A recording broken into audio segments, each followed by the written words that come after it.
একজন শিক্ষকের শ্রেষ্ঠ পাওয়া হচ্ছে তার সম্মান, তার মর্যাদা। তার শিক্ষার্থীদের কাছ থেকে একজন শিক্ষকের এর চেয়ে চাওয়ার আর বেশি কিছু নেই। কিশোরগঞ্জের কটিয়াদীতে ৫০ নং মেলাতলা প্রাথমিক বিদ্যালয়ের জেসমিন আরা চাকরি করেছেন প্রায় ৩৭ বছর। সেই চাকরি জীবনের যৌবনিকার ইতি টানছেন তিনি। প্রিয় শিক্ষার্থীদের কাছ থেকে একটি বিদায়ের মাধ্যমে তার কর্মজীবনের পরিসমাপ্তি ঘটল। শিক্ষার্থীরা ও প্রবাসী শিক্ষার্থীদের আয়োজনে ঘোড়ার গাড়িতে করে তাকে বিদায় দিলেন তার প্রিয় কর্মস্থল থেকে। এই বিদ্যালয়টি কিশোরগঞ্জ জেলায় ও উপজেলায় শ্রেষ্ঠ একাধিকবার নির্বাচিত হয়েছে।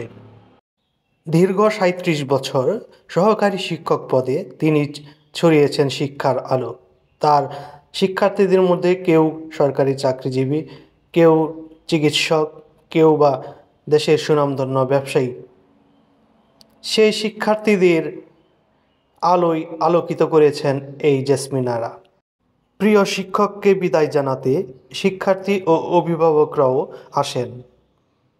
সবাই আবেগ আপ্লুত হয়ে পড়েন প্রিয় শিক্ষককে তার কর্মজীবন থেকে বিদায় জানাতে।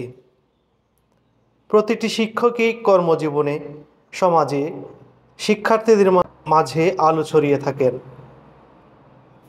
প্রিয় শিক্ষকের বিদায় বেলাকে স্মরণীয় করে রাখতে সুসজ্জিত ঘোড়ার গাড়িতে চড়িয়ে ৫০ নং মেলাতলা সরকারি প্রাথমিক বিদ্যালয় থেকে তার বাড়িতে পৌঁছে দেন শিক্ষার্থীরা সুসজ্জিত ঘোড়ার গাড়িতে চড়িয়ে, এবং সেই দিনটিকে স্মরণীয় করে রাখতে বিশেষ সম্মাননা স্মারক ও পুরস্কার তার হাতে তুলে দেন খুদে শিক্ষার্থী ও সাবেক শিক্ষার্থীরা। এমন একটি দিনকে স্মরণীয় করে রাখতে পেরে সকলেই আনন্দে উদ্ভাসিত।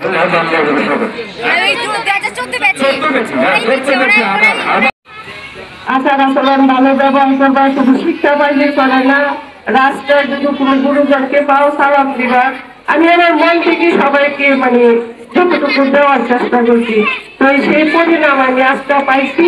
এখন সবাই এবারে যাবে একদিন, সেখানে যাবে যে মনকে ঠিক রাখতে পারতাম না আর কি। মাঝে মাঝে একাই আমি নিজেকে খারাপ লাগতো, আমি একাই কান্না করতাম, কারণ ছেলেমেয়ের সামনে কান্না করলে ওরা আমাকে করছে যে ওর বাবা নাই, আমি তোমার মনকে শক্ত রেখেছি শক্ত।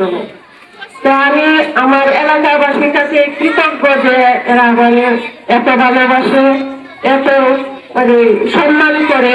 সেই সম্মানটুকু যেন আমি ধরে রাখতে পারি বাকি জীবনটা। আমি সবার কাছে দোয়া প্রার্থী, এবং বাকি আমি ভয় দেখাতে পারি সবার কাছে, এটাই দোয়া চাই। আমি আমার বক্তব্য শেষ করছি। আমি যদি কোনো অন্যায় করে থাকি, ভুল করে যদি কারোর সাথে ব্যবহার খারাপ করে থাকি, তবে আমাকে নিজ জন্য ক্ষমা করে দিবেন সবাই। আমার জন্য দোয়া করবে। আসসালামু আলাইকুম। তাহলে কিন্তু শিক্ষা বিচার নেওয়া যাবে। এবং একটা স্কুল শুধু প্রধান শিক্ষক না, প্রধান শিক্ষক এবং সহকারী শিক্ষক সবার মিলিত চেষ্টায় একটা স্কুল ভালো হয়।